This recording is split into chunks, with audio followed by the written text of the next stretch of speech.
We came in full view of the Salt Lake in the distance, with its bold hills on its islands towering up in bold relief behind the silvery lake. A very extensive valley burst upon our view, dotted in 3 or 4 places with timber. I could not help shouting, "Hurrah! Hurrah! Hurrah! Here's my home at last." Thomas Bullock, July 22nd, 1847. It was the right place for the first Mormon settlers as they entered the Salt Lake Valley, a valley that Brigham Young predicted would blossom like a rose.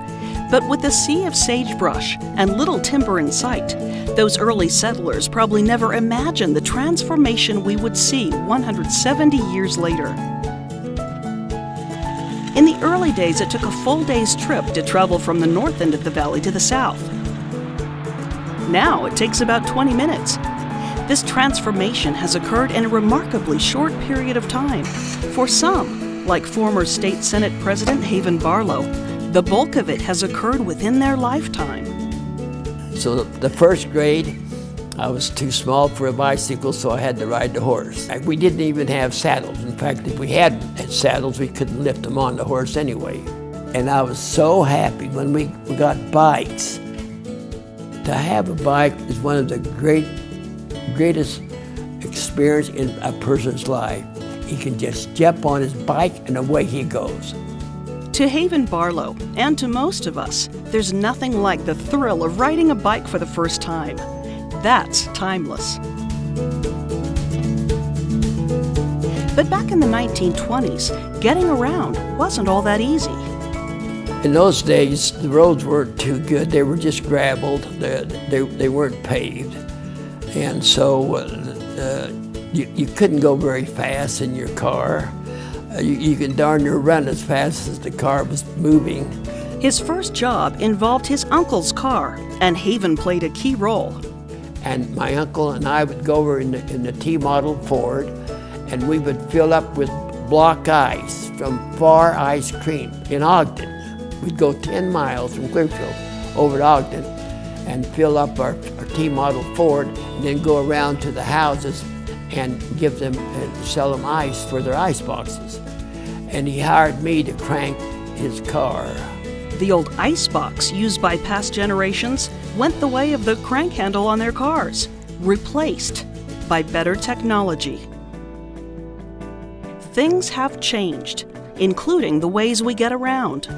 As we've become more dependent on cars, we often get stuck in traffic. We have to breathe polluted air, and we see the results of a sedentary lifestyle. We're all spoiled. We all want to drive our car to the exact spot we want. We don't want to walk a block or 2 blocks. We want to go right there, and I think we're going to have to change our ways. There's a new move afoot. Our transportation paradigm is changing. We are walking and cycling, using mass transit. Our cars are becoming more energy efficient. Healthy communities need to provide connected routes to create an entire system that is safe and convenient. The entire thing is a system. It's roads, it's trails, it's light rail, it's buses. We have to build a system. We've got a doubling of the population coming in our future. We have to plan for it today, and everything is part of active transportation. It's not just any more road or a light rail car or bus. It's everything. People will commute all kinds of different ways.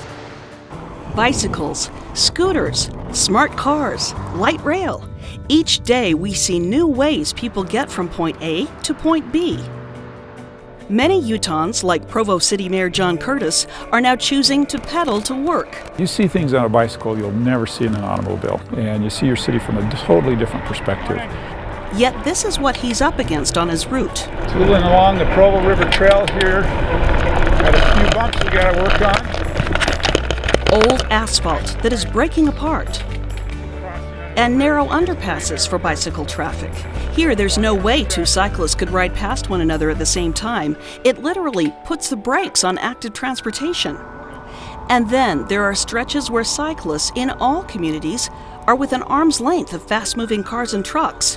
At some points today, the cars were traveling 30, 40, 50 miles an hour. And You know, you're just right there, a couple feet away from some of those cars. Where bike lanes do not exist, cyclists are either forced to ride with traffic or ride alongside it. One wrong twist of the wheel or handlebars could have a devastating impact. I've been hit on my bike 2 times seriously where it could have killed me. 3 other times where cars have been neglectful and they bumped into me and things like that. I mean, it's almost like you put on a bike helmet, I feel like I become invisible because drivers stop seeing me. A lot of people rely on neighborhood sidewalks to get a little exercise, like Jennifer and Jim Brass. But their walks can hit an abrupt halt due to uneven pavement. I cannot walk at all. I rely on my wheelchair to get out and about. And I can do that out in the neighborhood as long as I don't have to push too far. But I get stopped by cracks in the sidewalk. It doesn't take much of a crack of a lifted sidewalk to stop a wheelchair. And there are times when I feel like I'm going to land on the ground. When the funds aren't there and sidewalks aren't maintained, a large segment of our population can't get around. And it's not just wheelchairs, it's young mothers with children in baby carriages, it's the elderly that have walkers, a cane. We see a lot. In many areas of the state, people rely on transit.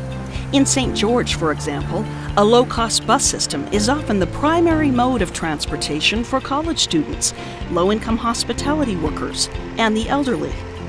$1,500 a day, roughly, and most of them, it's their only option. But with room for just 2 wheelchairs and 2 bikes on each bus, there's often not enough space. In each of these cases, the infrastructure is crumbling. And the longer we wait to fix it, the more we will pay. Maintenance costs for roads has risen as much as 300% in the past 10 years. Our state is growing exponentially. Just look at the census figures. It took 177 years for Utah's population to reach 1 million. But over the next 25 years, that number doubled. And in the last 15 years, the population has grown by another million. With a consistently climbing growth rate, the most conservative estimates suggest our population will double within the next 15 years. That will result in more cars on the road, more gridlock, more pollutants in the air. We are at a crossroads. We have an opportunity right now to improve roads, sidewalks, trails, and transit, stimulate economic development, clean up the air, and improve public health. Well, you've heard about many of the benefits of exercise, and one of the best exercises is walking. It's very simple, most people can do it easily, and all it costs is a pair of tennis shoes. Studies show that every hour we spend doing some type of moderate exercise, we basically add 2 hours to our overall lives. It really helps maintain a healthy weight. Walking also helps reduce stress. Walking is a great way to even help get a better night's sleep, which many of us cherish. That half-hour walk we do each day can reduce our risk of diabetes, heart disease, high blood pressure, depression, dementia, and a host of chronic illnesses. The cost of chronic illness is staggering, adding literally trillions of dollars to healthcare costs for the United States. Insurance providers in the U.S. spend nearly $1 billion a year on claims related to diabetes and obesity.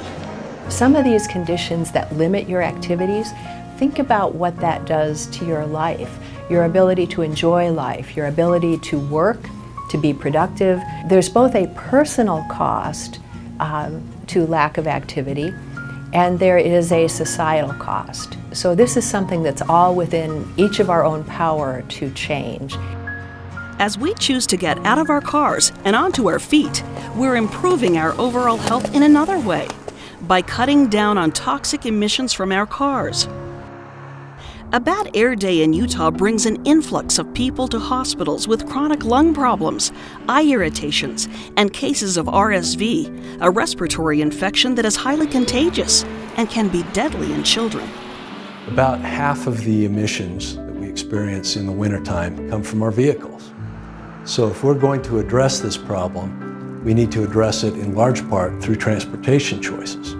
Many motorists are giving up their gas guzzlers and choosing more efficient options, like electric cars and sleek-looking scooters.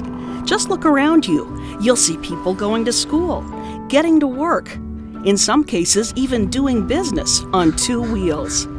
And those who commit to active transportation are often doing it rain or shine. People want to help. There's this volunteer spirit. They want to do things right. And if we give them the right tools and the right resources, we can fix this problem. Certainly poor air quality makes it harder for us to bring in the best and brightest employees from around the country. Better air makes for a better economy. It's much easier to recruit new businesses when our air is clean. The bad air was a deciding factor recently for one large company when a visiting executive noticed a red air alert sign flashing along the highway. The leader of our visit took me aside and said, "Jeff, I just want you to know that based on everything we've seen, the air quality and that red alert sign, we just can't think of bringing our business here, and we just want to discontinue our visit, and will you please take us to the airport?" It's a new demographic eyeing Utah, the tech-savvy college graduate who chooses urban life and would rather bike, car share, and use public transportation. So-called millennials are driving less and using active transportation or transit more, and they are literally shaping community development.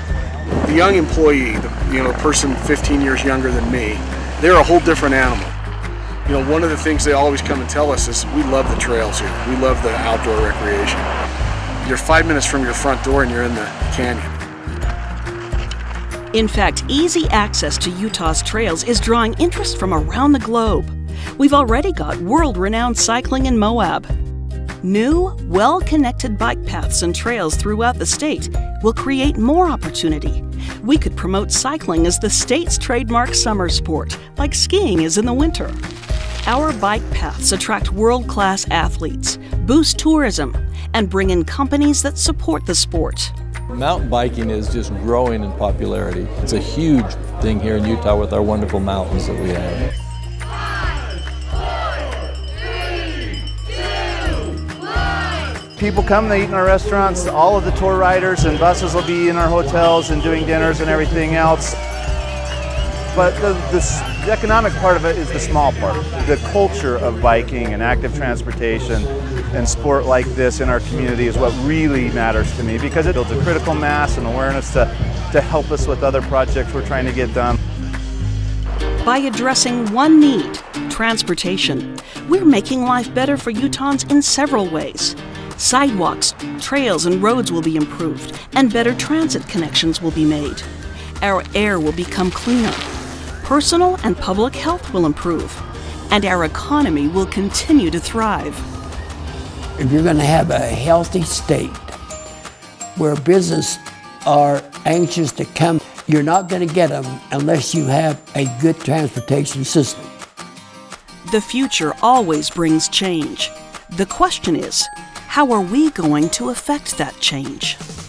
I wonder what's going to happen in the next 92 years. Our ancestors built our infrastructure from the ground up. Now it's up to us to pave the way for Utah's future by investing in a transportation system that will improve life now and 92 years from now. It's a smart move, Utah.